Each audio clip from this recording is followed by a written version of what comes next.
What's up, tribe? How you guys doing? Happy. Is today Tuesday?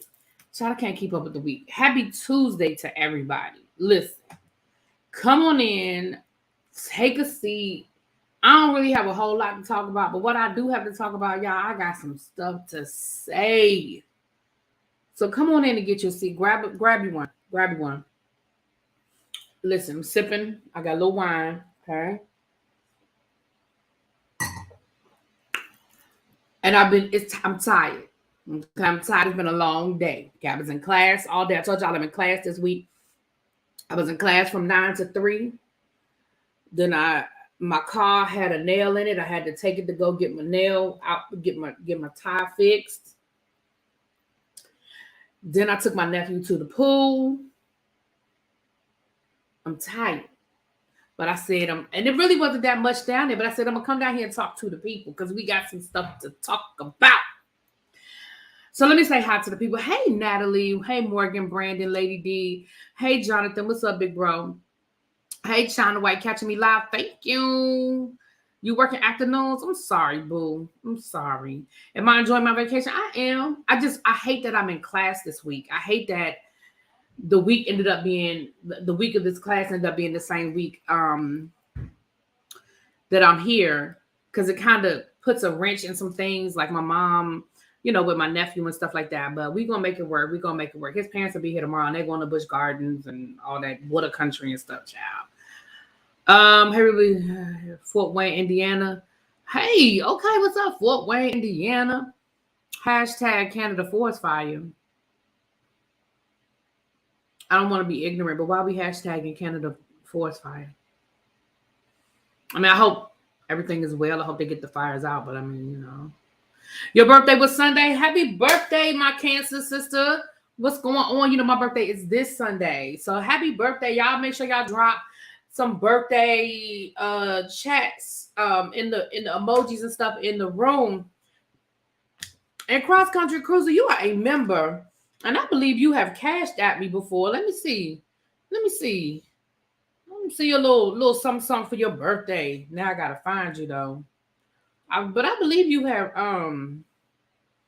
you've cashed at me before. So I think I have you in my, I don't know if it's gonna come up as Cross Country Cruiser though. Yeah, it does. It does.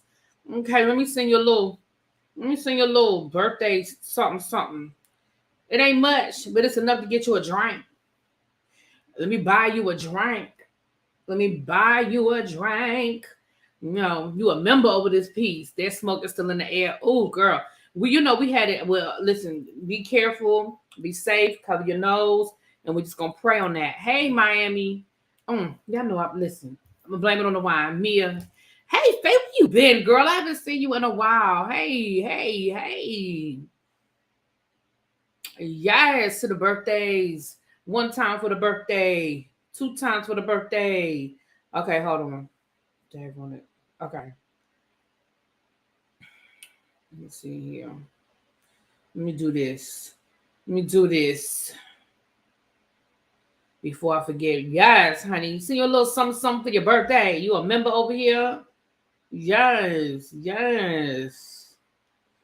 All right. Make sure I spelled it right because I'm a little tipsy. Okay. Hey, everybody coming in. Hey, Colton. Hey, Sharice. Quintessential. What's up, baby? Well, somebody sent me a super chat the other day and said, go and give me a drink for my birthday. So, what's up, Peace? Jonathan, how you think yesterday? Listen, sir, you literally preached on Sunday. How you ain't know it was Sunday? How you ain't know yesterday was Monday? But go back because, baby, it was a good one. Last night was a good one.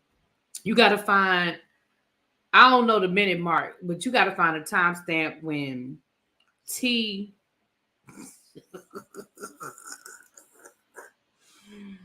You got to find a timestamp when T called Drew Mama Mother Superior and Scotty could not get it together. Scotty, listen, I know Scotty, I was laughing too, but Scotty must have laughed for about 20 minutes straight, baby. He couldn't get it together. He could not get it together. Hey, Miss B, what's up? So I got some stuff to say. So listen, y'all, let me just go and tell y'all something. I'm on one tonight. So I love y'all, but I'm on one. So if these bullets hit you, then I love you. Let me just, you got it? Okay, good, girl. You enjoy your birthday. I hope that's enough for you to get you well, I know it's enough for you to get you a little drinky drink or something like that. You do something with it. It ain't much, but it's enough to get you a drinky drink and an appetizer, okay? It's enough for you to go to happy hour and get you a little drinky drink and a little appetizer, okay? And thank you for being a supporter of the channel. You are a member and you support me. You have supported the channel, so I appreciate that. And you have a wonderful, wonderful birthday month, honey, because we celebrate. Well, the month almost over, but hope you have had a birthday month celebration, okay? Hey, Ronnie, what's up? So listen, let me start with here. I'm talking a little bit lower because I'm literally right next door to where my parents and stuff are, and I don't want to be all loud. And y'all know I don't cuss around my parents. So if I'm too low, let me know. But that's why I'm talking a little bit lower than I normally talk, because I don't really want to be all loud cussing and stuff. Listen, the first thing I want to say is this. Listen, I love y'all. Lord knows I do. I love y'all to death. Y'all know the tribe. I rocks with the tribe hard, okay? But this is what I'm going to need y'all to start doing. I'm really going to need y'all to start watching the whole video before you comment on stuff, because y'all be coming at me, and I don't have no problem with people coming at me when I done did something for you to come at me about, but then y'all be coming at me about stuff that I done already fixed. Now I done told y'all that before. Listen, that Real Housewives of Atlanta video I did on Sunday night, y'all have been getting me all the way together in them comments about something that I fixed in the video. Oh, well, your brother must be a wonderful, your brother must be a wonderful person. You tell him I said, happy birthday, birthday twin. Now, listen, I did say that I was with Sheree because I said Candy did come for Sheree business, and that was kind of messed up. I did say that. I said it. But then in real time, y'all got me together. Y'all got me together. Y'all said, really be Sheree done this,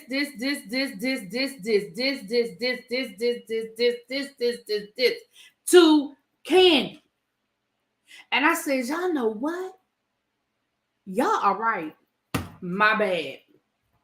I said, I changed my mind. I said, forget everything I just said. I changed my mind.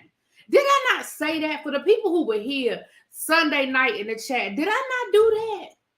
Did y'all got me together in real time? Y'all said, really be, I'm sorry, y'all, I can't get my glasses right.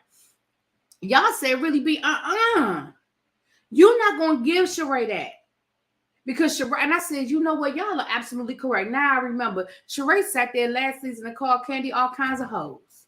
Sheree sat there with Marlo at Sonya's little Jamaican jerk chicken cook situation and sat out on that little patio and had a whole session about how much of a hoe Candy was. And I still think Sheree was the one that said that Candy was down to the bathroom giving fellatio. Did I not fix it, y'all? Did I not fix it?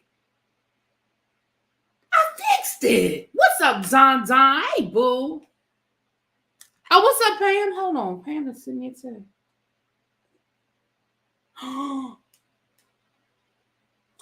Ooh. Oh.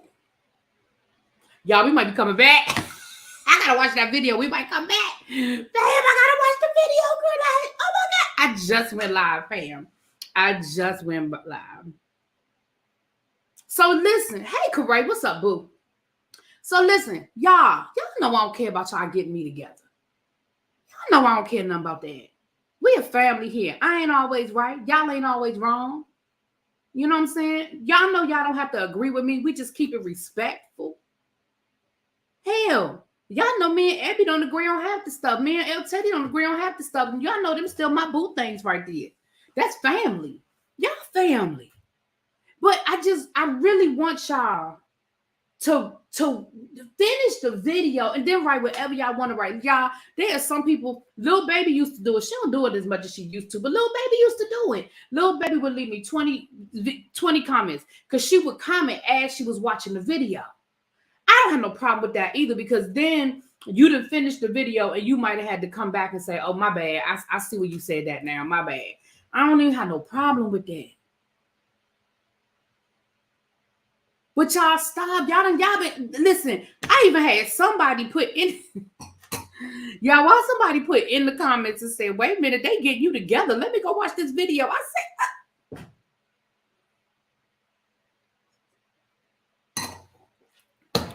y'all know I love candy.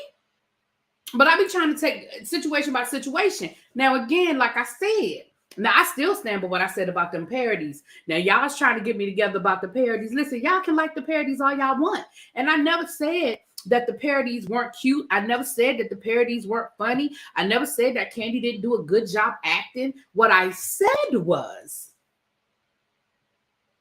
listen carefully.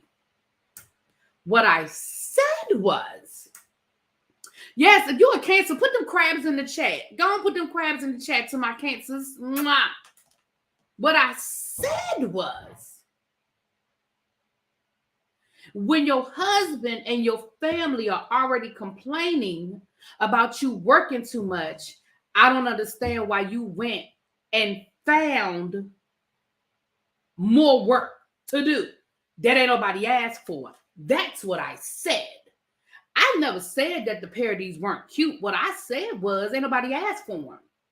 So why are you looking for things to do when your family is already complaining that you're doing too much and you don't need the money? Now, that's one thing if you need the money. Now, I get that. If you out here hustling because you got to hustle, that's another conversation. But listen, Candy ain't going to, listen, the light bill ain't going to get paid because Candy don't do a parody. Let's just call a thing, okay? The light bill ain't going to get, the cell phones ain't going to get cut off because Candy don't do a parody. That's what I said. Y'all can like the parodies. I don't care. Like the parodies. I'm just saying why you looking for work when people already complaining that you ain't never home. That's what I said.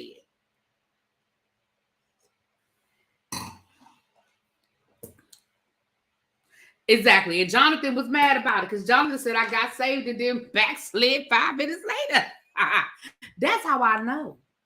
That's how I know I went back, because Jonathan said that I got saved and then I backslid. I know I said it. So that's just all I say to y'all. I love y'all. And if you're catching this in the replay, just please, y'all, just let the video play. Okay? Or at the very least, at the very least, if you don't want to watch the whole video, just don't comment. Because you comment on a part of a video, you might not have seen the whole thing. That's all I'm saying. That's all I'm saying. All right, now that's the first thing I got to say, okay? Again, for those of you that are coming in late, shout out to everybody coming in. There's 82 people in the room. Come on in. I know we're a little later than we normally are, which I know I'm on vacation this week, so, I'm going to have to get in where I fit in, however, whenever, and whoever, okay? But let me say this. I'm on one tonight. I'm telling y'all now, it ain't a lot to talk about in the news, so I'm on one tonight. I got a couple of things I need to get off my chest. Okay? Now, the second thing I'm going to get off my chest, I'm going to get off my chest in a minute, but let's talk about this Kim and Croy situation. Look, I'm sick of them. I'm sick of them. Listen, I never want to see the demise of a family. We got 4 children involved in this situation, 5 children, however many kids they got. Now, Croy accused Kim of kidnapping the boy, and Kim said that I just let the boy go on a play date with my girlfriend, and she called 911 before he got a chance to call 911. Yeah,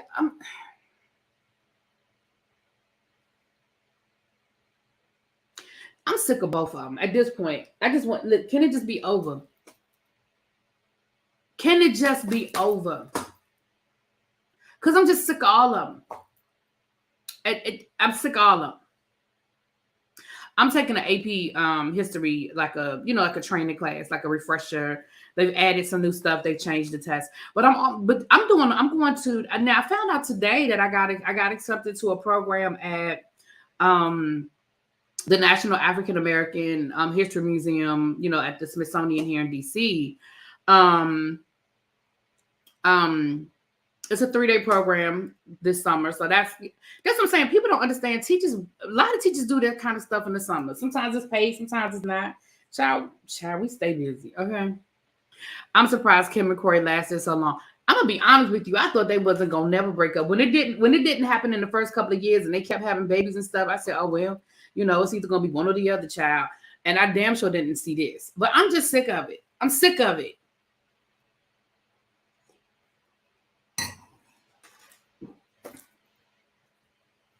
But can I ask, if she approved the friend, why was they son crying hysterically? Listen, I don't know. Hey, Xavier, listen, I don't know. Let me tell you something. Let me tell you what I do know. Hey, Tracy, were you in here the other day when I thanked you? I didn't see your super chat until after I got off the live. I don't know if you saw it, but thank you so much. I mean, the Cash App. Thank you for the Cash App, my love. I appreciate you so much. Let me say this.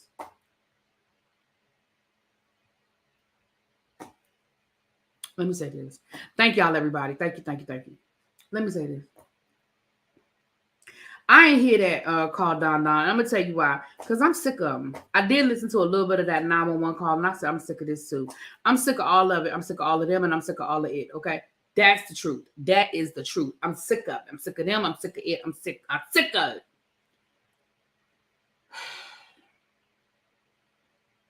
What I do know is kids do what kids do, okay? I'm not blaming this little boy for doing nothing wrong. I'm not saying that he's being manipulative. I'm not saying he did anything wrong. But what I am saying is kids do what kids do. And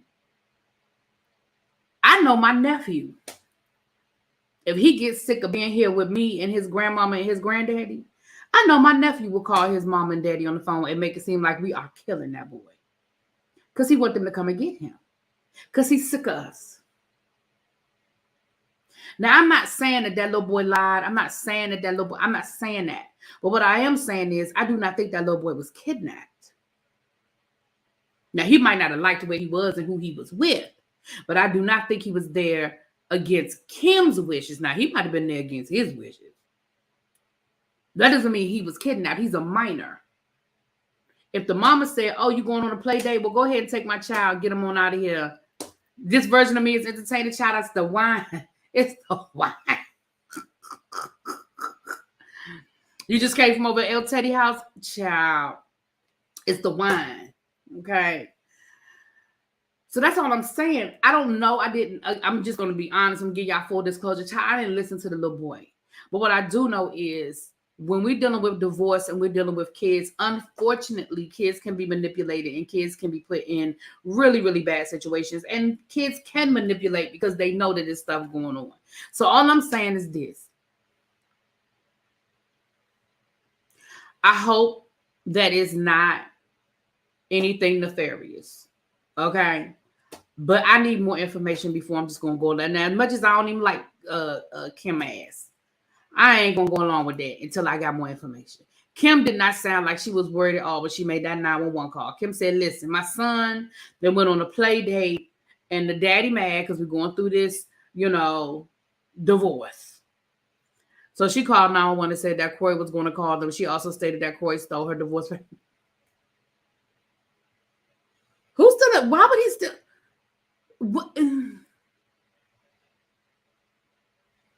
What would be the purpose of stealing divorce papers? Like, I can't. I'm sick of them. I'm done. I'm done with them. I'm done with that. I'm done. I'm crossing it off the list. I'm done with Kim and Corey.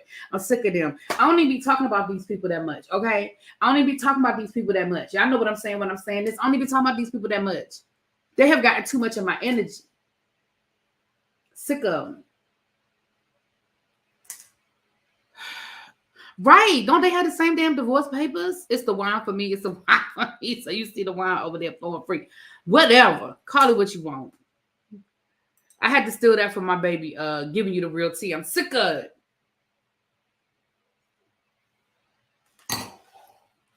All right. Here go the next one. Y'all ready? I'm about to go on another tangent. Y'all ready? Y'all ready? Put a 1 in the chat if y'all ready for this tangent. If not, if y'all not ready for the tangent, then I'll talk to y'all about Kobe. Kobe won a court case. Matter of fact, I'm going to go ahead and just do Kobe. I'm going to go ahead and do Kobe. Kobe, we know, unfortunately, is no longer here, but his wife, listen, Vanessa is letting all y'all hoes know she is not. I guess I'm about to go on another tangent. I call. Listen, Vanessa is letting all y'all hoes know she's not here for the mess. She is. Vanessa been suing every day. Child. Vanessa been suing everybody since Kobe died. Vanessa just sued everybody. She said what you not gonna do. Okay? Now she don't want a $1.5 million lawsuit against Under Armour. Now I'm gonna read y'all what had happened, okay? Oh God. I said I wasn't gonna talk about Kobe yet, but let me just go and talk about Kobe, child. Let me go and talk about Kobe. Where the cake? Where's that? Oh, child. Ooh, she said So which I'm not gonna do. Which I'm not gonna do. It ain't there. Hold on, let me go here. Was it under the neighborhood talk? Maybe it was under the shade room. Oh, child. Oh, Lord. I know it's in here somewhere. Hold on, y'all. I'm sorry. I did screenshot the case, but I wanted to read y'all the article. Okay, whatever. Oh, Lord. Where is it? Hold on, y'all. That little boy turned himself in. The little boy that wouldn't take the drug test, child, he turned himself in, child. All right, forget it. Let me go over here. I know where I can find it. Because I want to read y'all what these people had said about Kobe Bryant. I want to read y'all what they had said about him. And Vanessa said, which I'm not going to do. All right, here you go right here. I'm going to read it from Yahoo. Okay. Vanessa Bryant awarded over $1.5 million lawsuit following Body Armor. I'm not Under Armour. My apologies, Under Armour is Body Armor. Body Armor Investment. Vanessa Bryant has scored big in a lawsuit involving her late husband Kobe Bryant. The legal victory is the result of a deal that was first put in motion in 2013 with sports drink company Body Armor.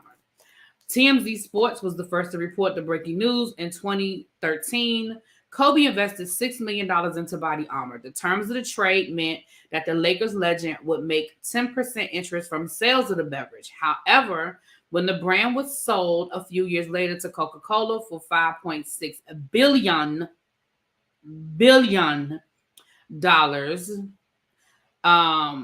allegedly, Kobe was supposed to net a $400 million profit. Enter Molly Carter. She was the president of Kobe Inc. at the time, who claimed that the sports star promised her 2% of his earnings.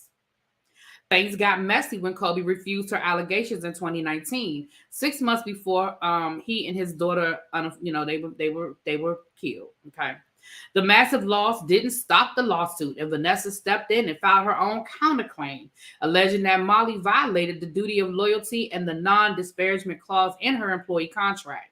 The mother of four accused Carter of calling her late husband an asshole. Well, listen, let me keep reading. A douche nugget. I don't even know what the hell a douche nugget is. And a dickwad. There was also reports of Carter referring to Vanessa as the fucking devil. And a bitch. And psycho.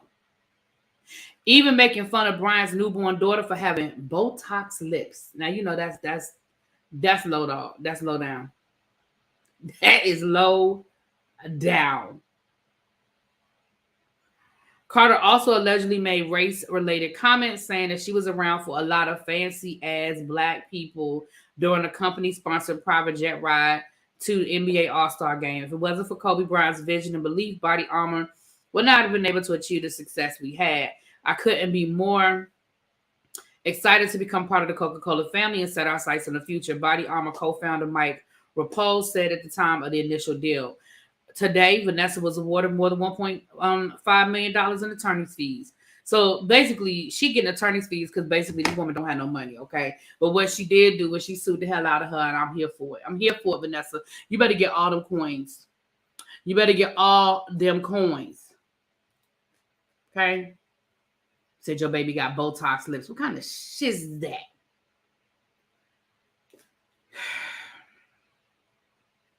All right, I'm about to go off on one. Get ready. About to go off on one. For those of you that came in late, okay, shout out to the 129 people in the room. If you have not hit the like button, please do at this time.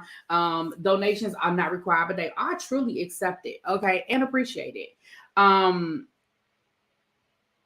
on one tonight. It's not a whole lot of news, and I'm on one tonight. So if y'all not, here for it, y'all can come back later when we having a regular tribe meeting. But tonight is a special edition. I got a little wine, and I'm feeling a little something. So listen, this about to go out to y'all. Y'all, some of y'all not gonna like this. Some of y'all are not gonna like this, and I love y'all anyway. Okay. So Trina's people then came out and said that she is not pregnant. Okay, she's not pregnant. They said that she just, picked up a little weight.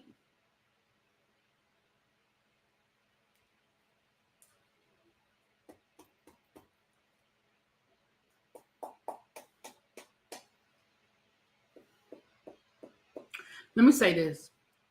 I was reading some of the comments under the post on, I think it was the Neighborhood Talk, where they were questioning whether she was pregnant or not. And people was making, and I was reading some of these comments under the chat. Let me say this to y'all. I'm so sick of y'all turning everything into something it is not, and turning everything into a fucking national tragedy. Listen, as a fat woman, let me be clear about something. Just because somebody think you pregnant when you not, does not mean they are body shaming anybody. We are asking a question. Trina took her ass on that goddamn stage in a onesie with that belly sticking out.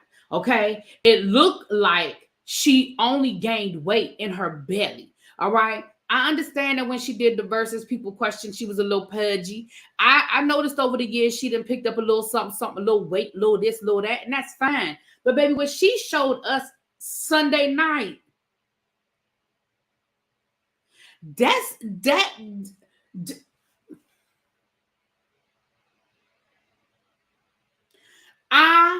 I'm sorry. And then people under the thing was like, she has health issues. This is ridiculous. Why would I do that? She's a natural woman. She doesn't do surgery. So why would y'all shame her? Listen, look.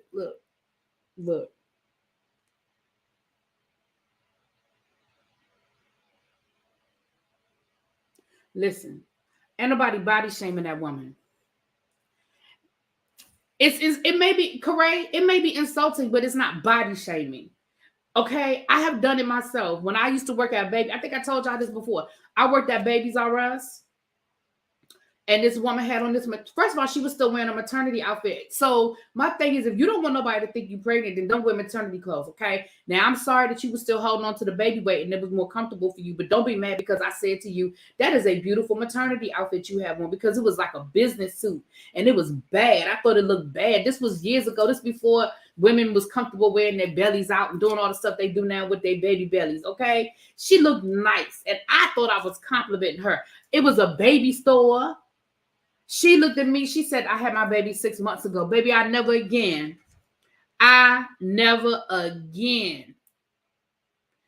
gave nobody a compliment about nothing. I ain't made no more assumptions, okay? But what I'm saying is, isn't she in her 40s doing some of the else gain weight? What's up, Miss Toby? I don't know what you're saying, baby.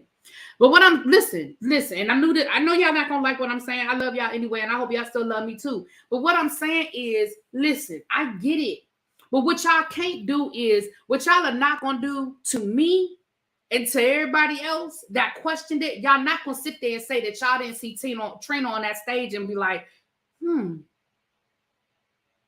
ain't going to do that. And you ain't got to be honest with me, but be honest with your damn self. You did not look at Trina on that stage and question it. Listen, there's gaining weight, and then there's where people gain weight. Trina's weight is all in her belly. Now, it may very well be a medical situation. She may have fibroids. She may have other stuff. But that's not middle age, oh, she picked up a few pounds. That's not it. Because even though people pick up weight in different places, all of her weight is in her belly, y'all. Come on now. Y'all ain't gonna listen, y'all ain't gotta be honest with me. But be honest with your damn selves. And I don't think that asking whether she's pregnant is fat shaming her. I don't feel like it's judging her. I don't feel like it's none of that. This is the other thing I'm going to say. Y'all ain't got to like it. Y'all ain't got to like it. I still love y'all. There are people that get paid a lot of fucking money to dress you for your body. That wasn't the outfit. That wasn't the outfit. Now, y'all ain't got to like what I just said. And listen, I'm fat. This is coming from a fat person. If you don't want nobody to think you pregnant, don't wear an outfit that make you look pregnant.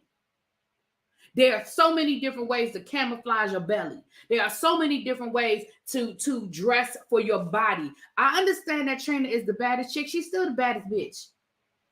Just because she picked up weight don't mean she's not the baddest bitch. But what it does mean is maybe you need to dress a little different, Trina, if you don't want nobody to ask questions. Y'all saw what I saw, and I don't give a damn what nobody say. Y'all ain't got to like it, but y'all know I'm not lying. She looked pregnant. Now, y'all can say that it's not polite.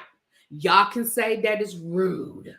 But let's be clear. Y'all know we all do it. We do it to celebrities because it's visual. We do it to celebrities all the fucking time. And we don't just do it to the women. We do it to the men too. When we see a man picking up a few pounds, now we might not say, are they pregnant, obviously. But when we see a man picking up a few pounds, we talk about it. And y'all know we do. And if you, again, you ain't got to tell me the truth, but be honest with yourself. So all them people talking about you fat shaming. Oh, that's messed up. Oh, Trina is natural. She doesn't do surgery. I respect the hell out of that. And I'm not even tripping because Trina has gained weight. I don't care about Trina gaining weight, okay? I think she is still a beautiful woman. That is not my thing. But what I'm saying is y'all, when I say y'all, you know what I mean y'all. You know what I mean y'all. But y'all was coming for people like just because somebody says she looked pregnant or is she pregnant, now all of a sudden we coming for that woman. Nobody's coming for her. I was wishing her well.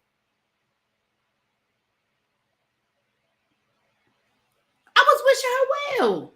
Yeah, I could see if we was clowning her. Nobody was clowning her. We thought she was pregnant. That is it. That is all. We thought the woman was pregnant. But she Watusi her ass on that damn BET stage in a hot red one-piece bodysuit.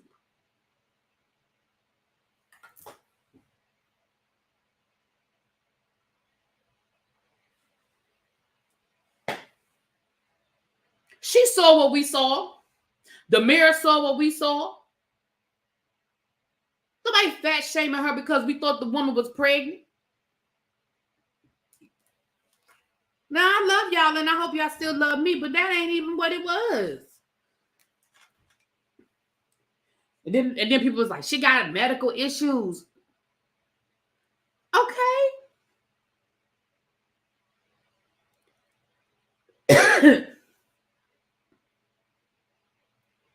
I'm going to tell y'all what, I am fat.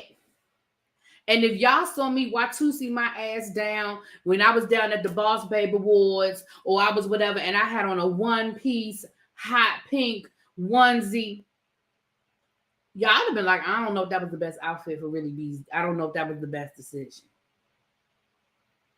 Now, y'all might not say it to me, but y'all know y'all would be thinking it. Y'all be like, that might not have been the best decision.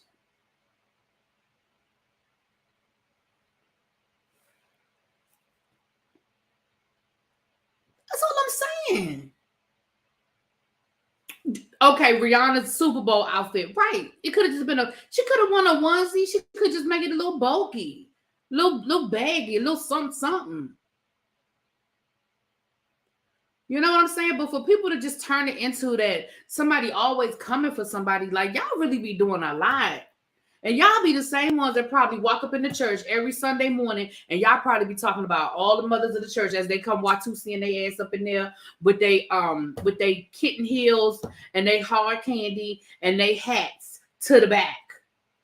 Y'all know good and daggone well that y'all do it all the time. But because it's a celebrity or because it's your fave, now all of a sudden, how dare you? That is just horrible. But y'all probably talked about the lady in front of you in line down to the Target yesterday that had on some shorts that didn't fit and a shirt that was 2 years too old for her to be wearing. And y'all had a whole lot to say about her.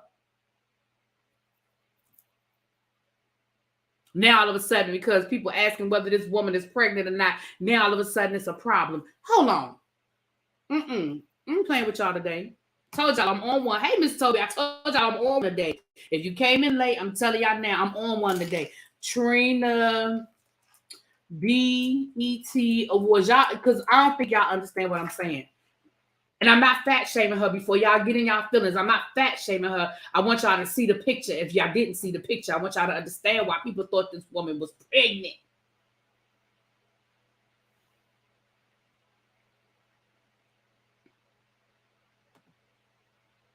Now, I ain't fat shaming nobody. I just want y'all to understand why people thought this woman was pregnant. Okay?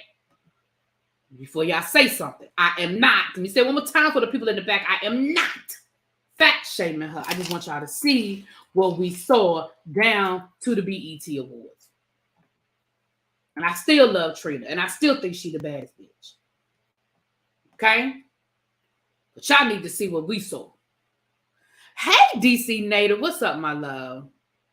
You mad at them for talking about Patty? See, Jonathan, you wasn't here last night. Listen.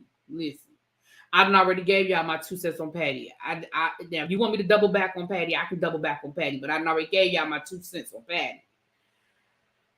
Hold on. Let's go. Let's listen. I love y'all, and I hope y'all still love me. But we're going to talk about this for about 2 more seconds. I ain't going to talk about this too much longer because, child, I feel like I said what I need to say. But we're going to look at this. Let me add this picture, and then we're going to look at it. Okay, Trina. That's what I did wrong. And then we're going to get to this next thing I got to vent about, child. Child. Let me see what's on my list. Yeah, it's just one more thing I got to vent about. I told y'all I have a whole lot to talk about today, but I was on one today. Okay? It's 145 of y'all in the room, and I love y'all anyway. Go on and hit that like button while I pull this picture up. Okay? Now listen, look at this picture. I want y'all to look at this picture. That woman looked pregnant. Look at her arms. Her arms don't look that big. Look at the booty. It's still sitting. Okay, the thighs a little thick. That woman looked pregnant. I don't care what nobody say. All that weight is in the front. It is in her belly.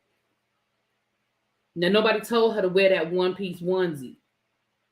Hot red. Nobody told her to do that. Nobody told her to do that. Now, she's still the baddest bitch, okay? But nobody told her to do that. Thank you.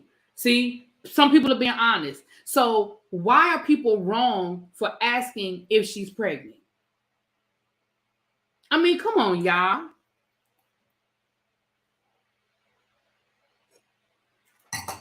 When Rihanna showed up down to the Super Bowl,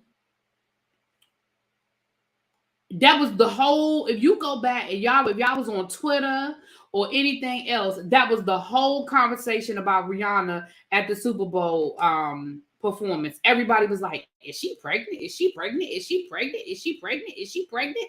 And nobody said nothing about us fat shaming her. You know why nobody said nothing? Because she was actually pregnant. So how come it's okay if she's actually pregnant, but we're horrible people because she wasn't? Nobody said nothing. It was a whole hashtag. By the end of her Super Bowl performance, it was a whole hashtag. And her reps had to come out later and be like, yeah, she's pregnant.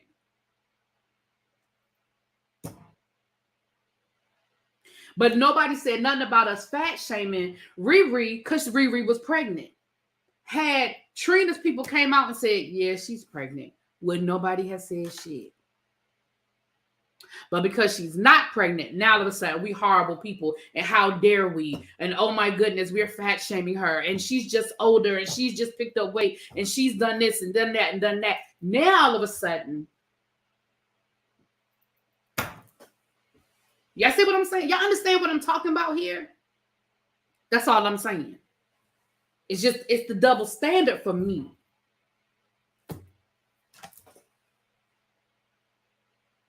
Trina isn't that baby making age. The hell she not? Why she not?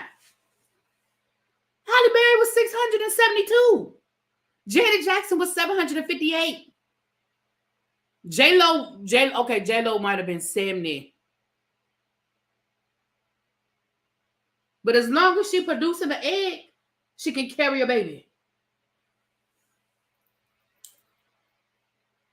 So I'm sorry. And I'm sorry for the people. If you're catching this in the replay, I still love you if you disagree with me, and that's fine. But all I'm saying is, y'all, listen, let's just keep it a buck. Let's just keep it fair. Let's just keep it fair. Natalie said these ages.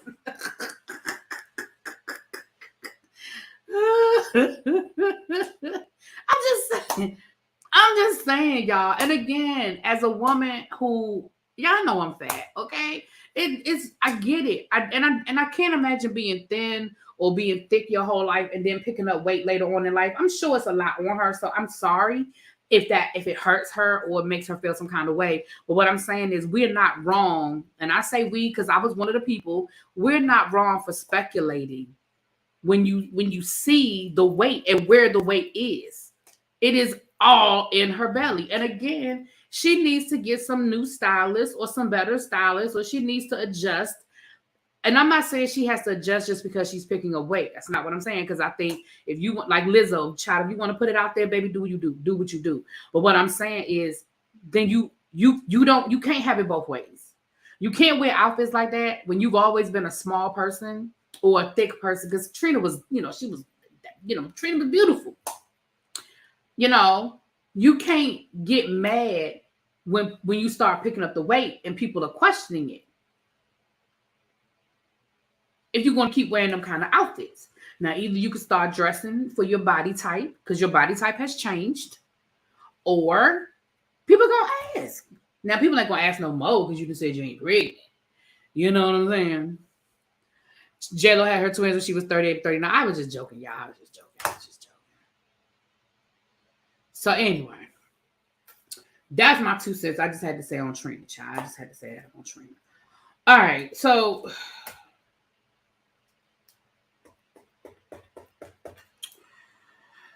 Kenya Moore, and we know that we know she had to do, she had her baby in her 40s, okay.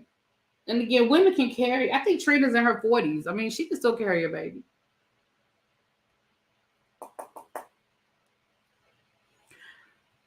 So let me say this, y'all.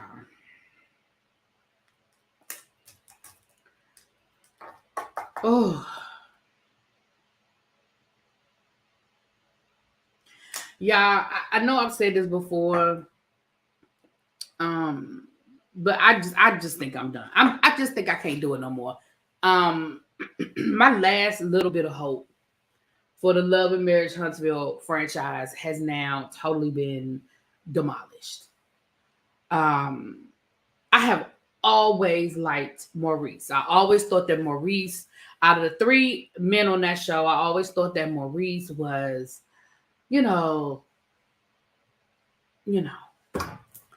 But I listened to Carlos King's interview with Maurice Scott from Love and Marriage Huntsville today.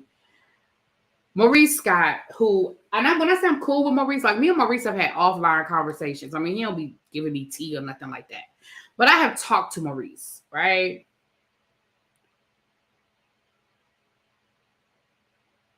Maurice,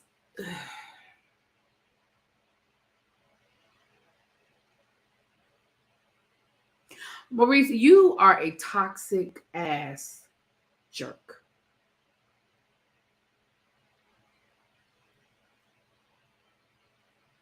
And I don't know any other way of putting that.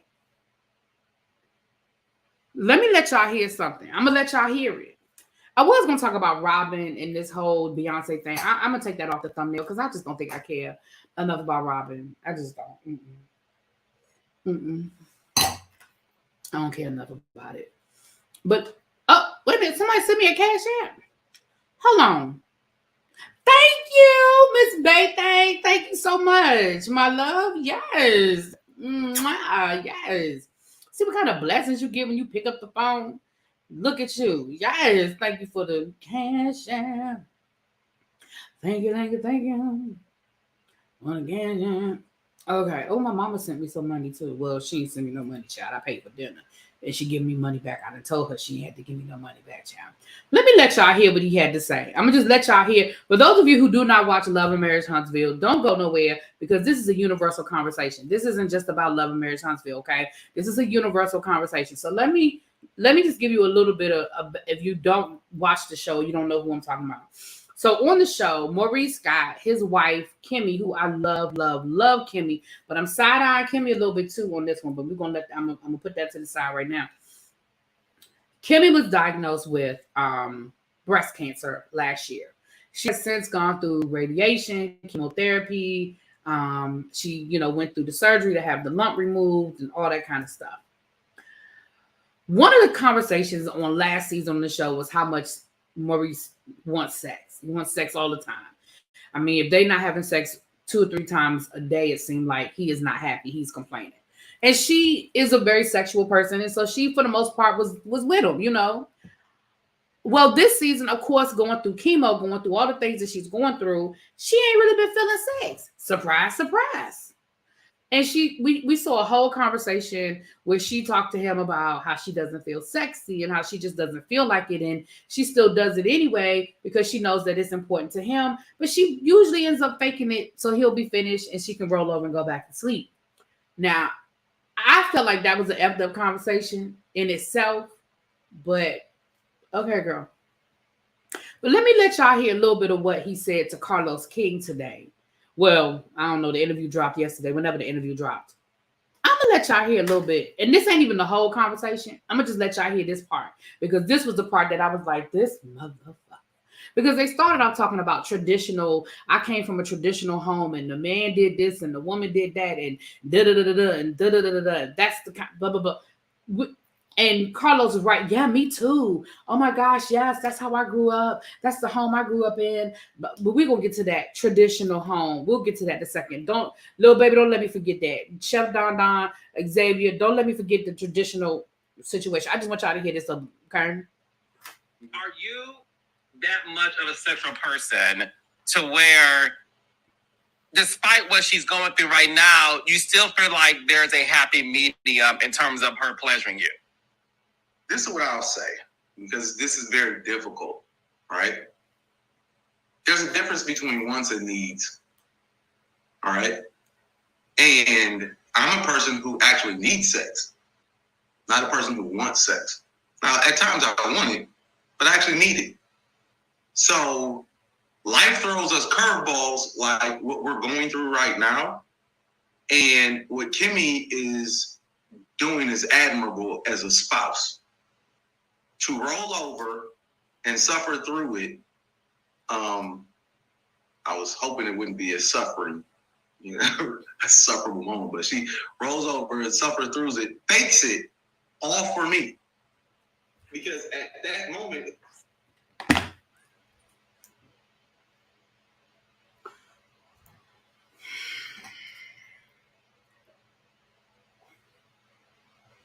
I'm almost out. And I don't feel like going in there to get some more.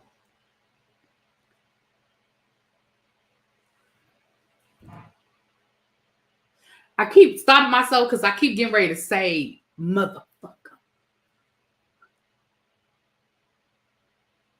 Nigga, you said that sex is that you need sex. So let me start at the beginning and work my way backwards. First and foremost, if your body physically needs sex, meaning you need it, meaning it's food for you, meaning it's air for you, meaning it's water for you, meaning if you do not have it, you are going to die. Then, sir, you are a medical marvel and you should be in somebody's damn medical book, because I ain't never in my life heard nobody. I mean, I've heard people say it, but it just because you say it don't make it true. So you do not need sex. You desire it, you want it a lot, you want it really badly, but you do not need it.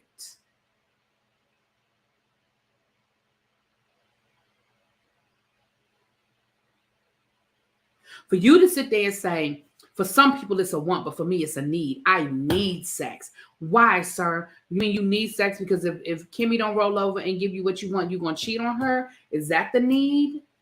Because it's not physical, I promise you. Now, I didn't go to nobody's medical school. I didn't get nobody's medical degree. But I promise you that I know that if you don't have sex, you won't die.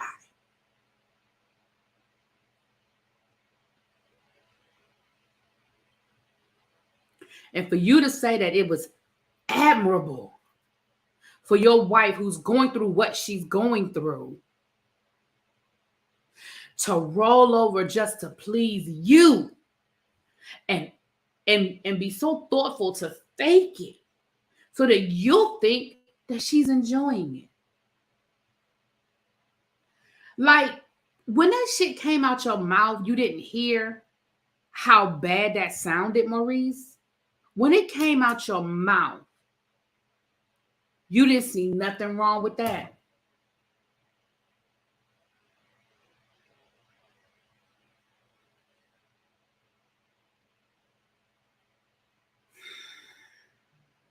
Y'all lost all respect. Like, I really did used to like Maurice. I didn't always agree with Maurice's thought process on stuff, but I really did like Maurice. I really did. I'm just going to be honest with y'all. But baby, I cannot.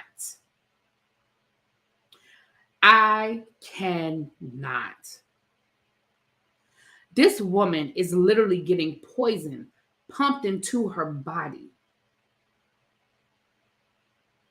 When she was on her radiation, she literally had to keep her feet in a bucket of ice while she was going through her radiation treatment because that is how hot the radiation was making her body. They showed us pictures that she literally was in mittens and had her feet in ice while she was getting the radiation. Do y'all understand? I know y'all do. And shout out to my survivors that are in the chat. I know some of my tribe are breast cancer survivors and other types of cancer. That is literally poison that you are putting in your body. This woman is pumping her body full of poison. And you still want her to come home and cock her legs up for you?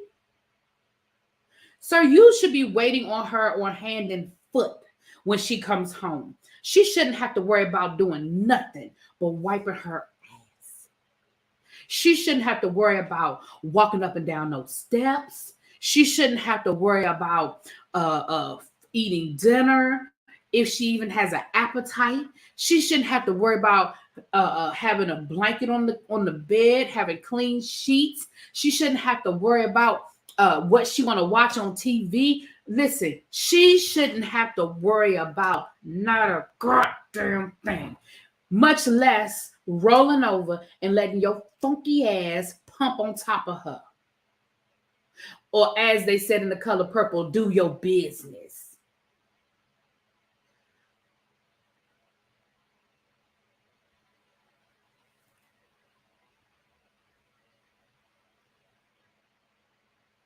Y'all, I could not believe he said that.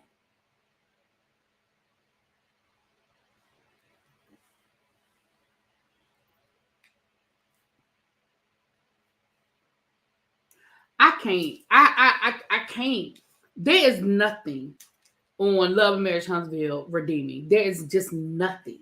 We got Martell, who is a narcissistic ass. We got Marceau, who is a chauvinistic ass. We got Letitia, who enables the bullshit. We got Kimmy, who enables the bullshit. I don't even want to talk about Tiffany and Lewis. I just can't stand either one of them. I do like Stormy, but Stormy, you know, it ain't enough for me to watch the show. I can't. I can't. And y'all,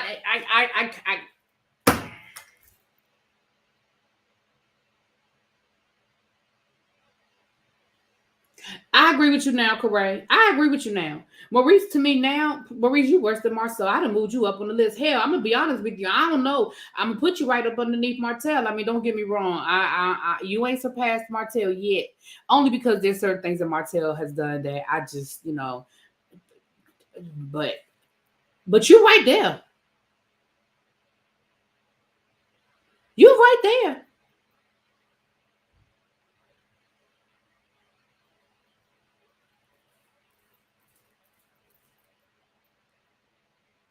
I just can't, y'all. And don't get me wrong. I mean, we review trash ass shows all the time. You know, we review trash ass shows all the time. Shit, Love After Lockup. Child, ain't nothing redeeming about no damn Love After Lockup. I get it, but I just cannot. I cannot. I can't, y'all. And then earlier on in the interview, he was talking about traditional, you know, family, and this is how I grew up. I grew up, you know. My dad paid the bills and my mom was she took care of the home. Your parents also got divorced. So somewhere along the line, your dad stopped taking care of the house and your mama stopped being a housewife because y'all parents got divorced.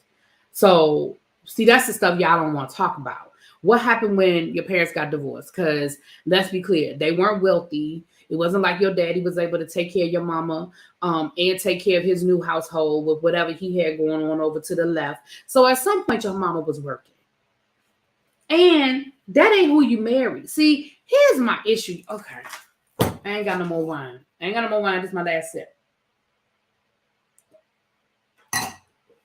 But here's my issue.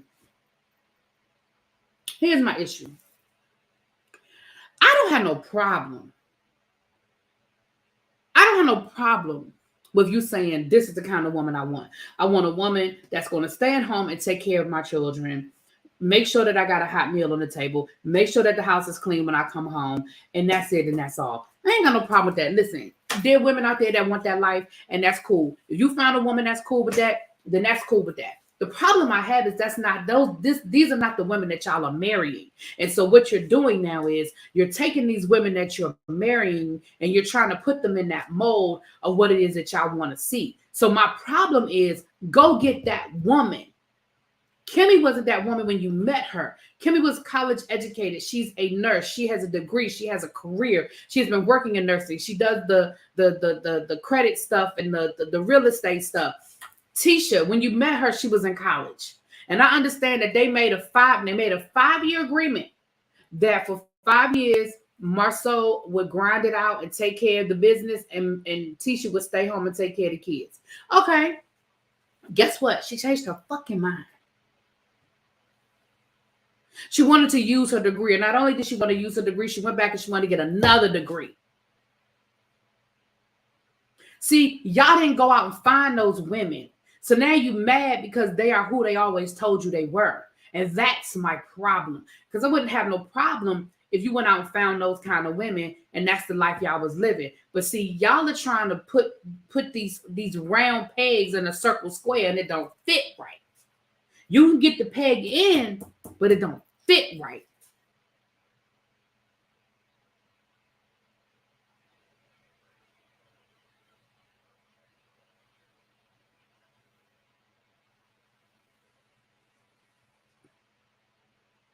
People always, and I'm listening to Carlos talking about because that's how I grew up. I mean, the women in the house took care of the house, and the men in the house, we were raised to take care of the outside of the house, and the women took care of the inside of the house.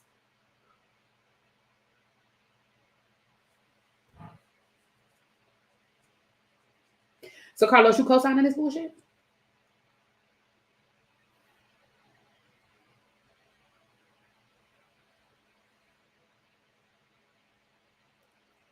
You co-signing this bullshit? Let me tell you something. There were certain chores in the house that my brother was responsible for because he was a boy. And there were certain chores in the house that he didn't have to do because he took care of those. Yes, he was responsible for cutting the grass.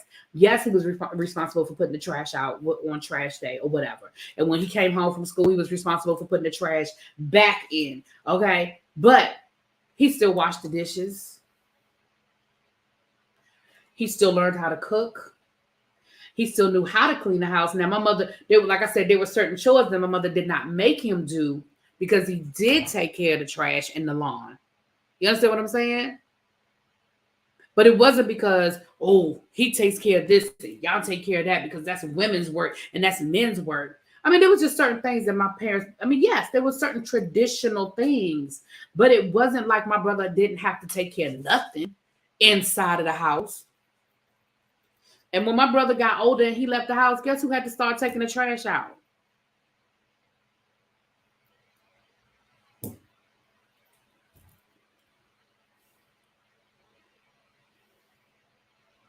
Yeah, I'm just sick of it. I'm sick of it. I'm because again, I don't know how much lower you can go.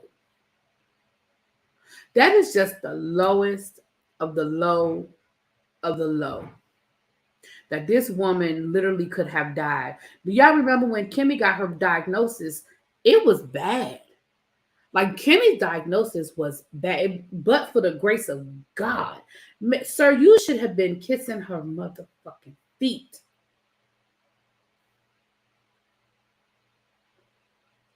What I looked at somebody today. Who was I looking at?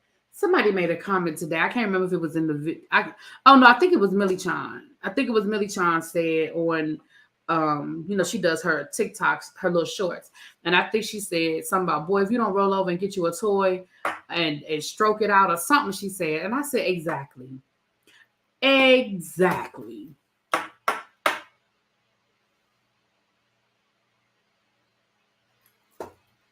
Child. I grew up in the 70s and 80s. My parents ruined my brother for their traditional thinking. He never washed a dish. Child.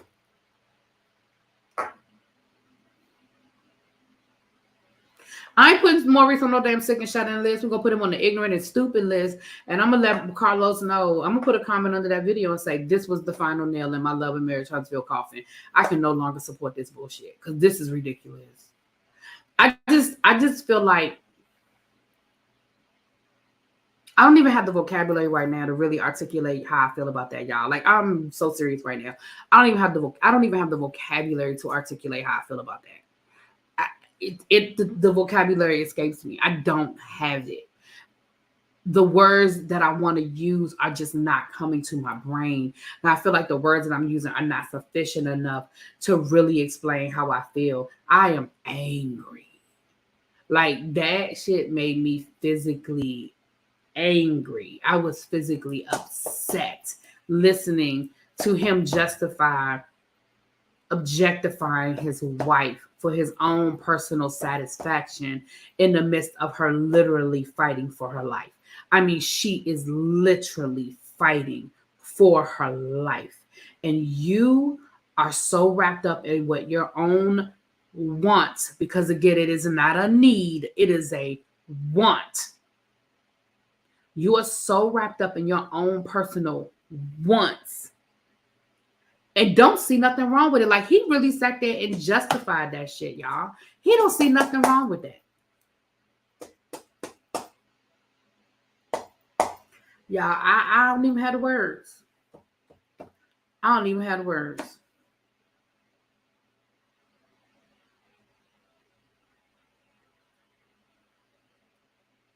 And like I said, Kimmy has always been my favorite, but I'm side-eyeing Kimmy a little bit. Because honestly, let's just say, just for the sake of argument,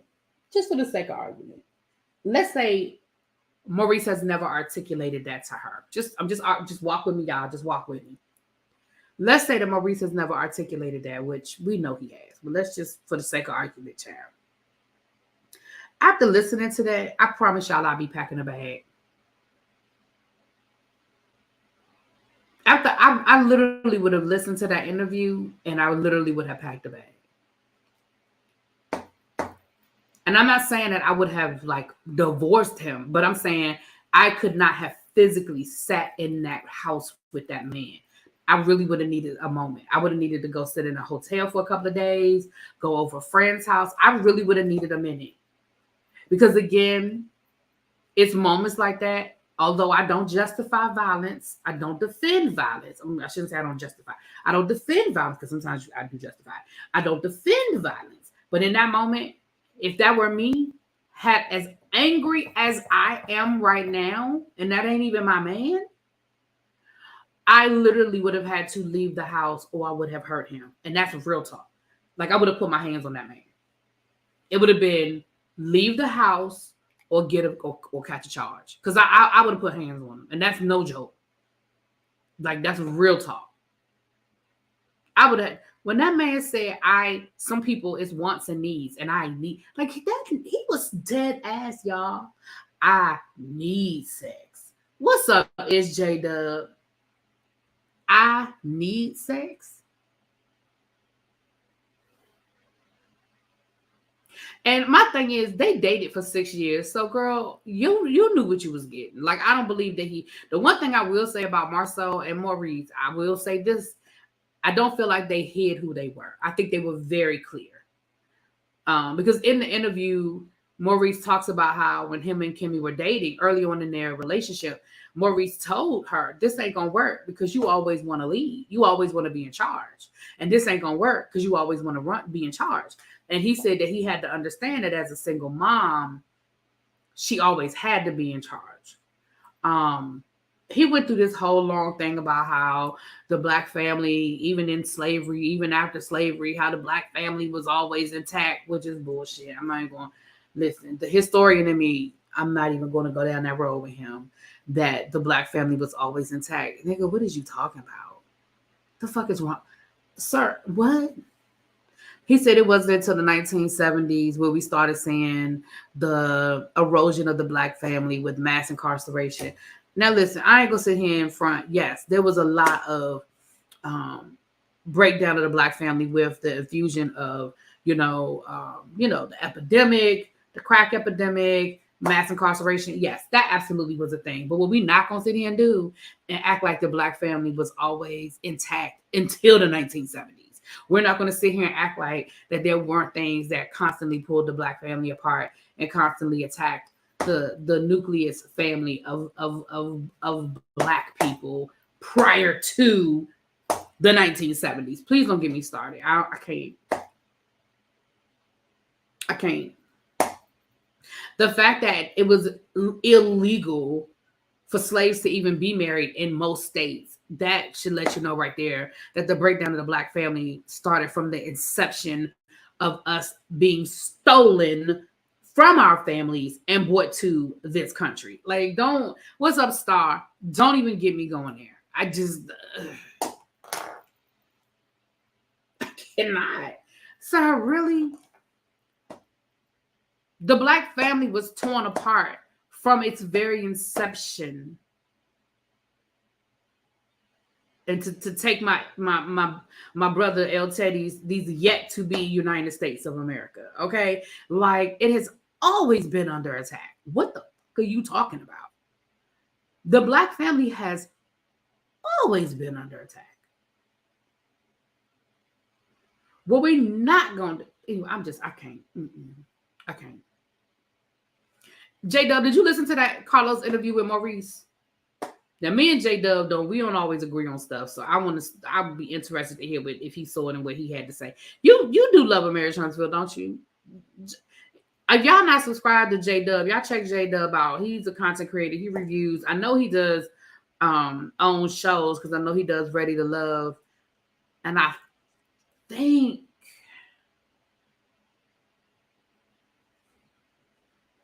you do Love and Marriage Huntsville. Child, I watch so many people, I can't keep up with who reviews what, child. I'm glad I didn't lose any brain cells listening to that interview. Child, I mean, honest with y'all, I really be trying not to watch the Carlos King stuff, but it's always something salacious, child. It's always something salacious. So there it is. Ooh. Why is somebody leaving one of my comments about Andre from Love and Marriage? Thank you, Tracy. Tracy dropped his link. Y'all check out J-Dub. He gonna give you a different point of view. Why is somebody leaving my comments about Andre from Love and Marriage Detroit talking about I think she said she his cousin or something. She talking about some girl, just keep watching. And I was like, is that good or bad? Does that mean it's gonna get better or does that mean it's gonna get worse, child? Because Andre done already got me side-eye. Hell, honey. But child, he said that thing with so much authority, talking about the Black family and how it wasn't until the 1970s that the Black family. What? Child, Is that what they was teaching you in Pontiac, Michigan? Is that what you learned in school down to the Pontiac? Okay, thank you. J-Dub said he does Married at First Sight, Put a Ring on It, Ready to Love, and Love and Marriage DC. Okay, I knew. Okay, so that's Love and Marriage DC he does. Okay, cool. I can't do Married at First Sight. I tried. I can't do them 2-hour episodes. I just can't. I tried, y'all. Y'all know I tried to give it to y'all. So y'all go over and catch what J-Dub got to say. Watch J-Dub. He gives a viewpoint from a right. He definitely gives a different point of view. And we don't always agree. But his point of view. One thing I will say, we don't always agree, but he be standing 10 toes down in it. That's how he feeling. That's what it is, child. He be standing 10 toes down in it. And I can always respect. Y'all know I can always respect somebody that has a different opinion. And that's how they feel. They stand in it. I can't be mad about that. I think Mavs had the reunion last week. I saw people doing videos on it. I just can't do it. I just can't do it. I even tried to watch, like I was watching people's reviews on this season of Mavs, and even they were like, oh Lord, I had to sit through it. I said, see, I'm so glad I ain't doing it no more. I just can't do it. I had to stop doing Mavs. I had to stop doing 90 Day Fiance. I can't do them 2-hour episodes because they tried. When it's 2 hours, they're filling. It's a lot of shit that just is unnecessary. We don't agree about Simone and Rashid. Mm-hmm. Yeah, we don't. But that's okay. Because his opinion is based on how, his point of view on things. He doesn't see what we see. Or I shouldn't say he doesn't see what I see. So, But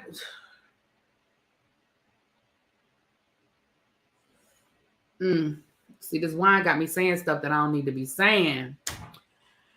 But what I am gonna say, and I would say the same thing. Y'all know I love Simone. Y'all know I got Simone's phone number. I could call her and tell her what I want to tell her. But I am gonna say this. I want both of them to shut the fuck up. I want both of them to shut up.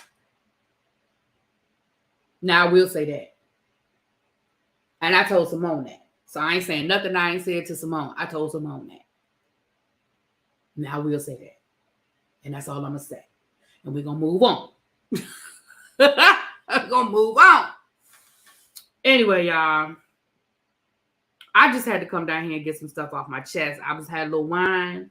I'm on vacation. I'm feeling my hair's wet. You see, oh gosh.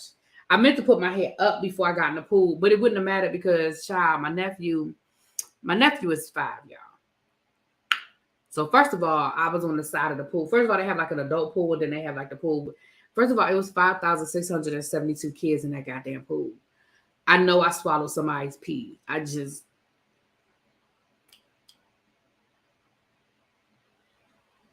got to call a thing a thing. That pool was just full of churn. It was just kids everywhere. And I was over there in the pool with my baby. And he'd been taking swim lessons. So, of course, he wanted to do all the stuff that he'd been doing in his swim lessons.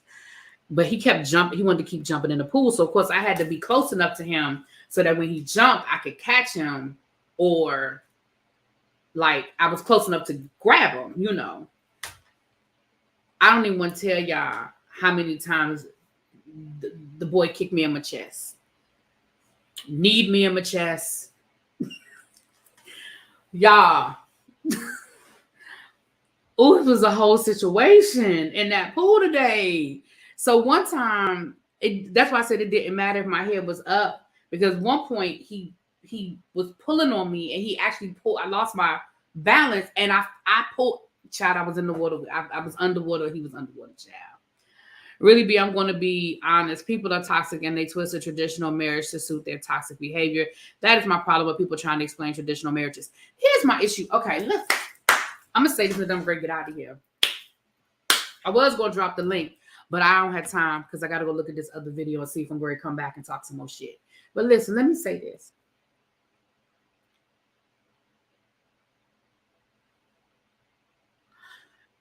I want people to stop using certain language. Because here's the thing. We have been sold an idea of what things are and are not. When people say traditional marriage, I want a definition of what people mean when they say traditional marriage. Because like I just said, marriage was never traditional. I did need that glass of wine. Exactly, Auntie Didi. That's why I took my happy ass to the store. As soon as I got in here, took me a shower, I got dressed, we ordered some dinner. My mother was like, you wanted to deliver? I said, I'm going to go get it. I'll go pick up the food because I knew I was making a detour. I knew I was making a detour down to the liquor store. I said, I'll go get it. I didn't even get no hard liquor. I just got some wine, child. But listen, let me say this. We have to get away from what that word traditional means. See, we have been sold this idea of what tradition is. And a lot of times we don't know the origin story of this quote unquote tradition. So when people say, oh, I just want a traditional marriage, based on what and whose tradition are you speaking of? Because at the end of the day, all a marriage is the coming together of man and woman, or man and man, or woman and woman, whatever you do, and cohabitating and building a life together. Okay? If we really want to get down to the nitty-gritty, marriage was a business transaction. If we want to go back to the beginning, if we want to get in our spaceship, our time machine, and we want to go back, marriage was a business transaction. Fathers sold their daughters off for the purposes of procreating.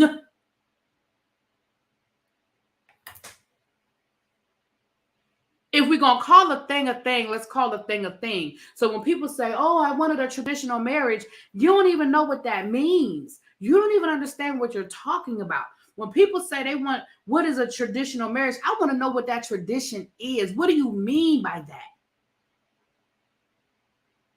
Because I bet you that a lot of people would say, oh, well, I want the man out taking care of the family and working and paying all the bills, and the mother staying at home and making sure that dinner is on the table and blah, blah, blah, blah, blah. That ain't our tradition. That's their tradition. And it ain't even their tradition. If you really want to, listen, if we're going to call a thing, it ain't even their tradition, okay? It is the tradition of people that is the stereotype, that is the image that they sold us. That is Leave It to Beaver shit. That ain't even real, y'all. Get away from that bullshit. In most marriages, if you were middle class or below, and I'm talking, first, see, y'all about to get me. I said I was getting ready to get off of here. Y'all getting ready to make me have to give y'all a whole history lesson. First of all, there was no such thing as middle class until the early 1900s with the infusion of labor unions and the development of the union system, where they created a middle class because they demanded fair wages, and they demanded a 5-day work week, and they demanded overtime, and they demanded hazard pay, and they demanded insurance, and they demanded all those things that we take for granted today. That is the middle class. Prior to that, everybody was working. Unless you was independently wealthy. Everybody was working. The only time a woman wasn't working is when there were babies in the house, because there wasn't no daycare centers. It wasn't no vouchers for daycare.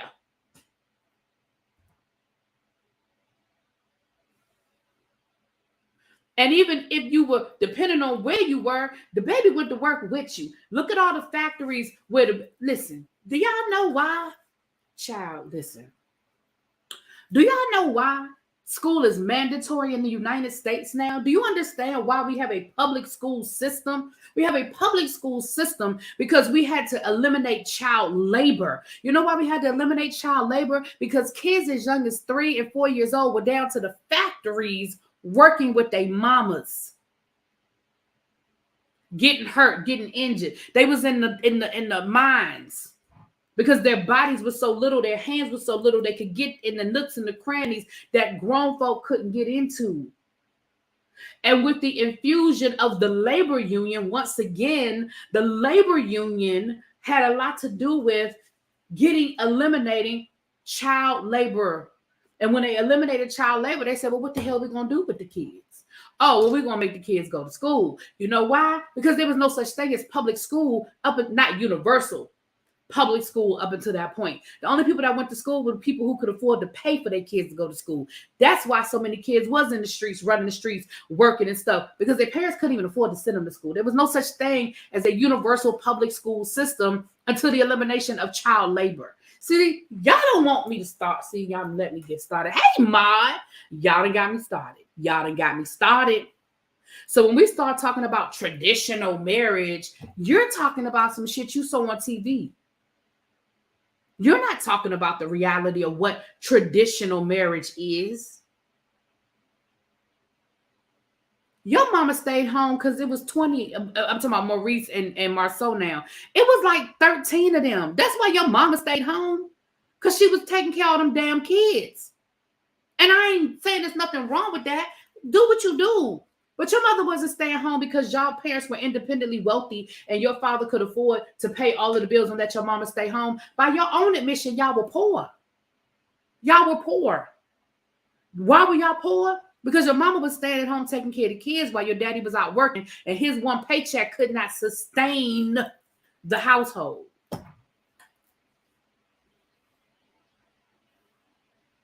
See, y'all out here talking about shit y'all don't know nothing about. You talking about you want a traditional marriage, and you don't even know what that means.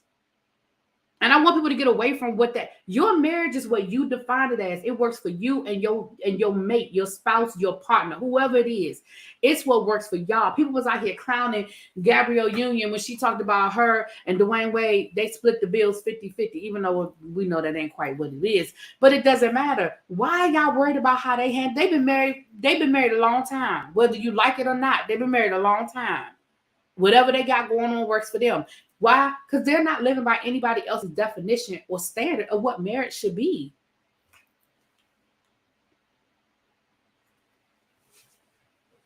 That's crazy to me.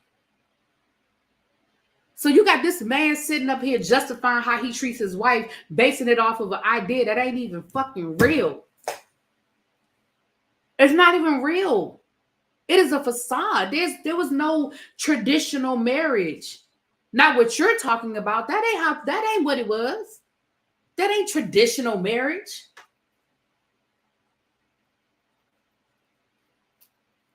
That's that Leave It to Beaver Brady Bunch bullshit that they sold y'all. And notice I say they sold it to y'all because y'all named me one prior to the Cosby Show. Y'all name me one black show on TV that showed that Leave It to Beaver image. Please show me. Tell me. I could be wrong. Tell me.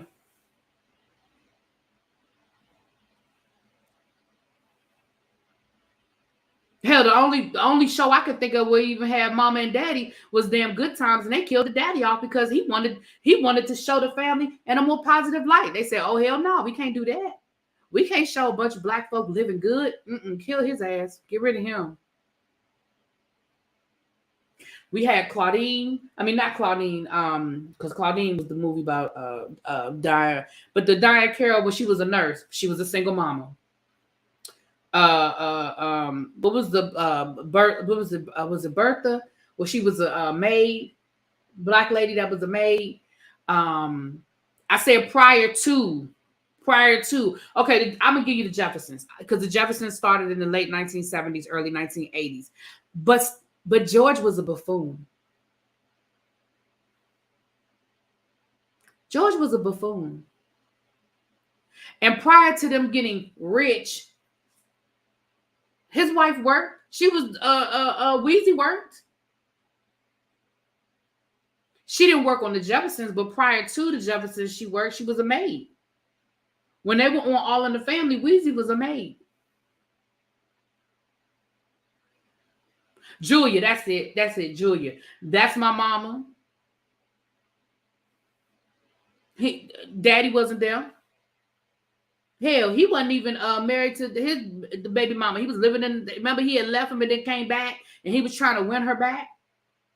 Was that's my mama? I think that's my mama.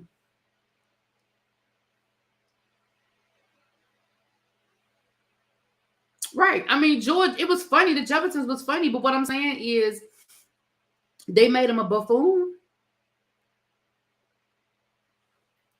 So I'm gonna give you the Jeffersons because they did show the, but prior to, and that was the late 1970s, early 1980s. 227 was after the Cosby Show or around the time of the Cosby. No, it was after the Cosby Show. What's happening? She was a single mama. Remember the daddy was in and out, came around when he wanted to come around. What's up, kid? How you doing? Claire Huxtable works, so not her. If it's a traditional marriage, then I don't work. Does Maurice law firm make any money to take care of his family? But again, Kia, that's my whole point, though. What is tradition? What is traditional marriage, and what are we basing that off of? Because, like I said, if we want to talk about what traditional marriage is, marriage started as a business arrangement. Marriage, from its beginning, from its inception, was business. It was a business arrangement. Fathers sold their daughters. That is what the Dow was. It was, you take my daughter, and in exchange, you're going to give me this. And I'm going to make sure she's a virgin. I'm going to make sure she knows how to cook and clean. I'm going to make sure she knows how to raise a baby. It was a business arrangement from its inception. The idea of marriage was a business arrangement. It didn't become about love until later. And in a lot of places, they still have arranged marriages. 227 was before Cosby? Y'all sure? Okay, maybe y'all are right. So I'll give you 227. If it was before the Cosby Show, I'll give you 227.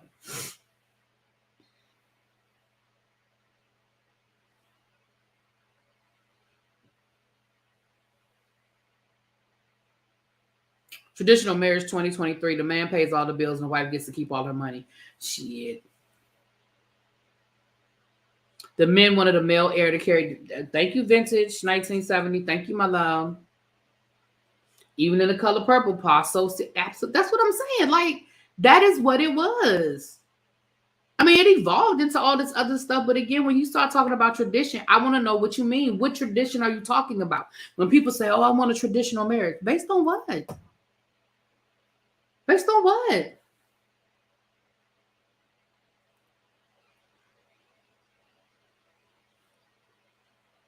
Tradition. The wife didn't work and it was the husband's job to provide. Based on what? Where'd y'all get that idea from? Who told y'all that? Who told y'all that was a traditional marriage? Where did we get that idea from? You're right. 227 aired in 1985. Cosby aired in 1984. I thought so, but I ain't Google it. So thank you, boo. Right. That is the idea that was sold to us, but it was sold to them, not us. It was the Leave It to Beavers. It was the Father Knows Best. It was all of those shows and movies.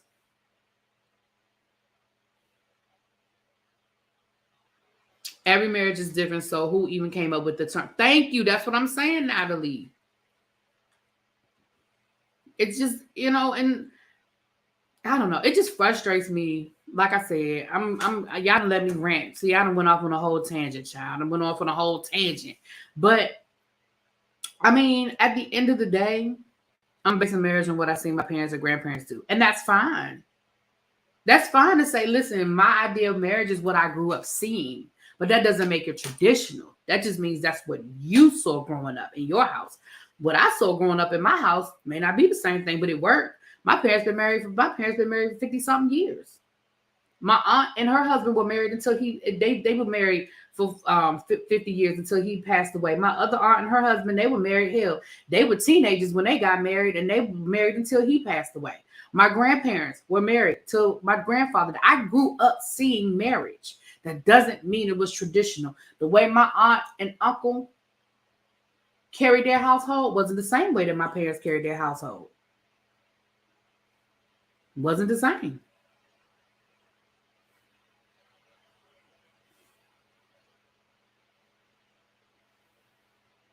Thank you, C. Thank you, Boo. Thank you, everybody. I'm just venting, y'all. Y'all know sometimes I be going off on these tangents because it just makes me mad. I'm sitting here listening to this man really sit here and justify treating his wife the way he's treating his wife based off of a concept that ain't real. I remember those of y'all who are in my age group or older, y'all remember the criticism that the Cosby Show got. Y'all remember the pushback that the Cosby Show got. What did they say? Oh, that's not real. That's not a true a reflection of a Black family. Why? Why? Because both parents are educated and they have good jobs and they can afford a nice house in New York and they raise their children to be respectful and good kids and none of them are in jail and none of them are cussing them out and none of them are like that's why. That was my life. That was how I grew up. It was real for me. I mean, my dad's not a doctor, my mom is not a lawyer, but they both had good jobs and they made decent money and we lived a decent life. We vacationed every summer. I was in private school. I grew up, me, my brother, and my sister, we all went to private school. We ain't rich by any stretch of the imagination, but we lived. I mean, I didn't realize how blessed I was until I was old enough to be around people who didn't have what I had. But I did. Came from a 2-parent home. Both my parents had cars, transportation. If a field trip came up, I could go. I was in Girl Scouts. I mean, like, so when people say traditional, based off of what? The critics said that the Cosby Show was unrealistic. Why? Why was it unrealistic?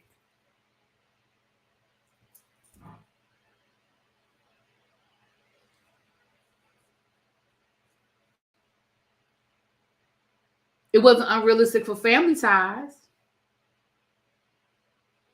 Family Ties came on right after the Cosby Show, right before the Cosby Show, the Family Ties. For those of y'all who don't remember Family Ties, it was never unrealistic for this family to live in the house that they lived in. Hell, their daddy worked for public television. But they lived in a nice big old house, the 3 kids, they went to school. It was never a conversation or issue. It wasn't unrealistic for them.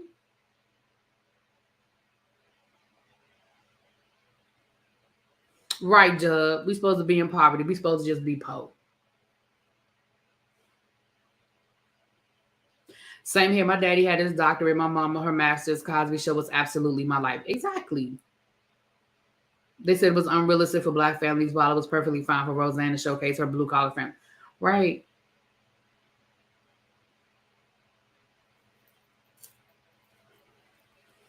My mother still doesn't drive because she never had to. My parents been married going on 57 years. Okay. My brother's wife didn't get her license until after my brother died. Why? Because he took her everywhere she needed to go.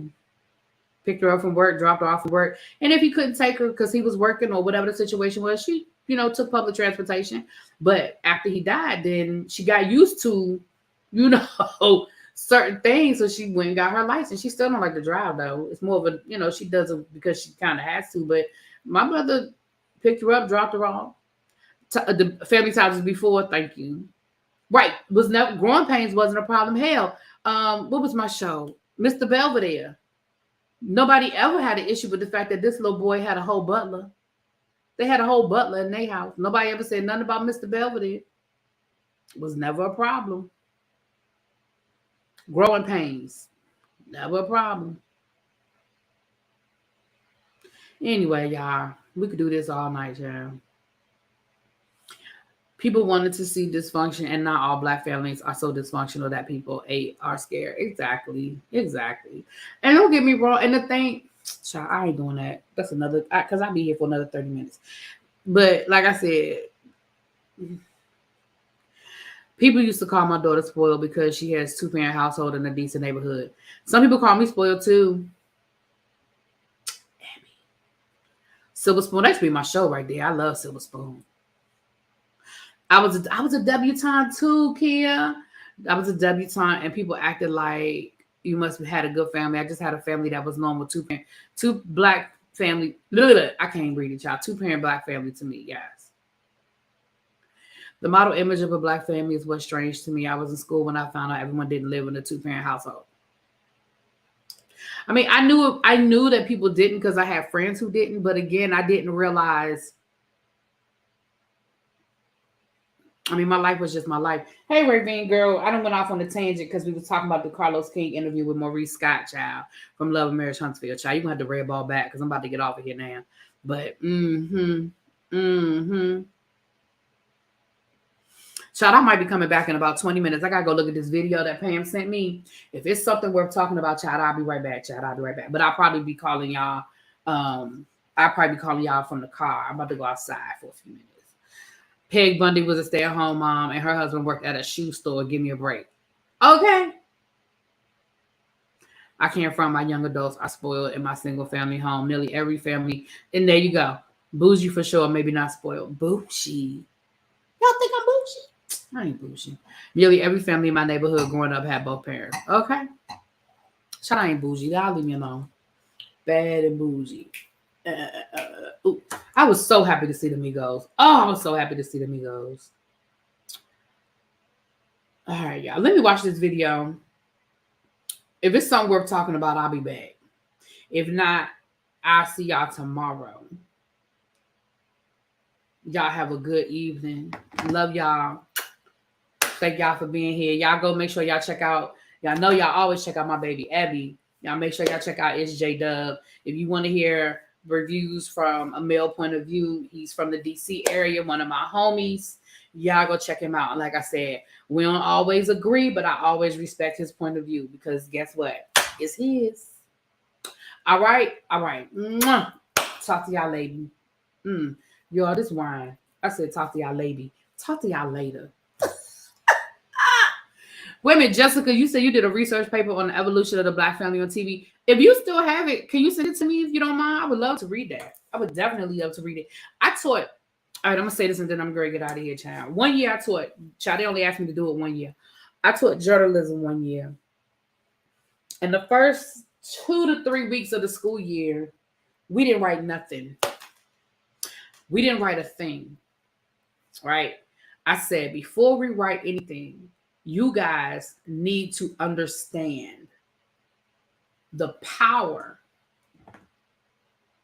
of media. And this was probably about 8 or 9 years ago at this point, right? I said, you all need to understand the power of media. So what we did for the first 2 to 3 weeks of the class, we looked at Amos and Andy, Bertha. The name of the show wasn't Bertha, but she was the maid. I can't remember the name of the show now. But we looked at that show when she was on there, Bertha the maid. We looked at Julia. And I mean, I found this stuff like on YouTube or whatever. Where did I find YouTube? And I think I might have bought a couple of little odds and ends. Like, I have Amos and Andy DVDs, whatever. We looked at Good Times. We looked at What's Happening. We looked at The Brady Bunch. We looked at Father Knows Best. We looked at Leave It to Beaver, right? Then we looked at The Cosby Show. Then we looked at The Jeffersons. Like, we looked at a lot of the sitcoms, right? We looked at news reports. Like we looked at, this was even before they did the documentary on the Central Park 5. I made them look at, well, this was before Ava DuVernay did her documentary. This is when Ken, oh God, what's his name? I love his documentaries. Anyway, Ken, I can't think of his last name. But this is when he had done the documentary on the Little Rock 9, Lord, the Central Park 5, the Exonerated 5. We looked at that documentary. We looked at, we read newspaper articles on crime, and we read how people would describe if the suspect was Black, how they would describe that the suspect was white. Like with Ken Burns, thank you, Bonham, thank you. It was Ken Burns' daughter, her documentary on the Central Park, the Exonerated 5. We talked about all of these different things. We talked about the Zoot Suit riots, and we looked at articles that were written about the Zoot Suit riot. Those were Latinos back during World War II. and we read articles that were written by the mainstream media, and then we read articles that were written by like Latino newspapers, and we talked about all of those different things, right? Before we wrote anything, I said, now let's talk about what we've been looking at. Let's talk about, I mean, we did activities as we went through this, but I said, do you guys understand now? I said, you were a white person growing up in the 1950s. What would your opinion of Black people be if you'd never been around a Black person? If you were a Black person growing up in the 1950s, what would your opinion of white people be if you've never been around a white person?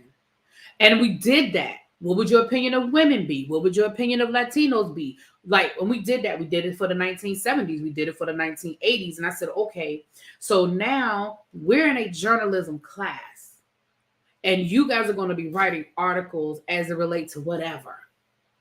But now do you understand how the way people are portrayed in the media can skew your opinion? Period. That's why I was telling you guys a couple of years ago, me and Abby went to Tennessee. Y'all remember, for those who were around, y'all remember, we went to Tennessee and I told you guys, I said, there are places in America, because y'all like, no, people just know, you should know. And I'm like, no, it's not that basic. If you grow up in an area where you're not around Black people and all you know about Black people is what you see on TV, hell, what if all you ever seen was the damn BET Awards? If all you ever saw about Black people is what you have seen on TV, even in 2023, if that is all you see, then that is what your opinion is, and that's what you base it off of. Now, if you grew up around Black people, if you've had experiences with Black people, if you work with Black people, but I told you guys, when we went to Tennessee, now we were somewhere between Knoxville and Nashville, right? We were in the middle. It was about what, Abby? If it was like maybe about an hour and a half to Nashville, and it was like an hour to Knoxville, because we crossed the time zone, so it really was, we lose an hour, but it was about an hour to Knoxville, maybe 45 minutes. We were there for a day and a half before we saw one Black person. And what I mean, we went out, when me and Abby got there that first night, we checked into where we were staying. No Black people. We didn't see no Black people where we were staying. That night, we went to get something to eat.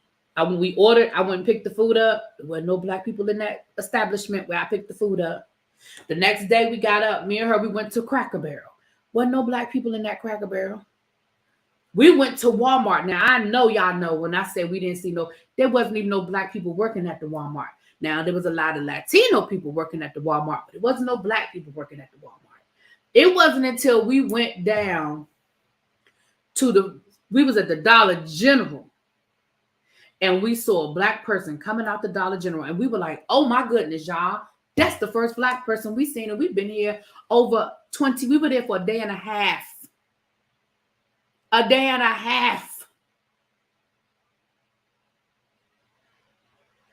So don't tell me, well, people should just know better and we should just know better. No. When that lady came up to Abby and wanted to touch her, well, she did touch her hair. I mean, Abby could have cussed her out. Abby could have went off on her, but that woman she really wasn't trying to be racist. Abby's hair was braided. She had the faux locks in, and the woman was like, your hair is so beautiful. Oh my God. And I really believe she was sincere. And she touched Abby's hair. We were all sitting there like, but I really don't think she meant nothing by it. Did I do the curriculum? I can look for it. I'll be honest with y'all. That was long. That was, like I said, that was about 8 or 9 years ago. And I only taught the class for 1 year. I probably don't have a lot of that stuff, but I can look for it. I have white male friends. They genuinely think Black women are what they see on reality TV. I have put them in check a lot. I'm educated, well-spoken, and well-mannered. I will be respected. There you go. You better. And let me be clear. That doesn't mean it's okay. But what I mean is we can't treat everything like somebody's being racist. Yeah, educate them. Tell them it's not okay to touch my hair. That's not cool. But we can't take every incident as they're really trying I agree, vintage. I agree. I'm not defending that woman. I'm just saying, I think a lot of times people want to be like, oh, I would have cussed her out, and that's racist. Everything ain't racist. Someone's just ignorant, and ignorant don't equal racist, and that's not the same thing. Being ignorant don't mean you racist, and being racist don't mean you ignorant. It's two different things. And we're gonna stop using them as synonyms because they ain't the same. I lived in Knoxville for 7 years. There are very few blacks there. I was miserable. See? And we were like 45 minutes to an hour away from Knoxville. Because we went to Knoxville one night for dinner. That's where we went for my birthday. Went to a real nice steakhouse down there. That lady was old as hell. She was old as hell, child. She was moving in slow motion. It took her forever to walk across the room because I was like, is she coming over here? She was moving in slow motion, child. Slow motion with me. Slow motion. She was moving in slow motion, child. But all I'm saying is every time somebody, and that's what, anyway, because I'm about to start a whole nother, you live in Knoxville now? Okay. Y'all gave her the bitch, what you doing, look. Oh, we definitely gave her the look.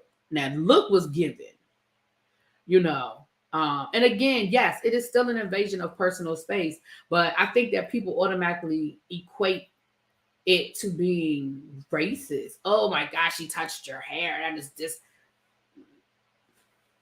if you ain't never seen no black girl hair up close and personal, I'm just saying.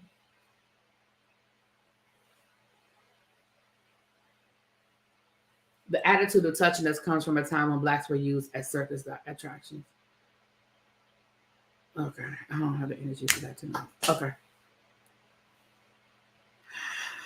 All right, y'all, let me get off of here. Let me go watch this video and see if I'm going to come back. It's already late. I may not come back, but if it's something I need to talk to about, I'll come back. All right. Love y'all. I'll talk to y'all later. Peace.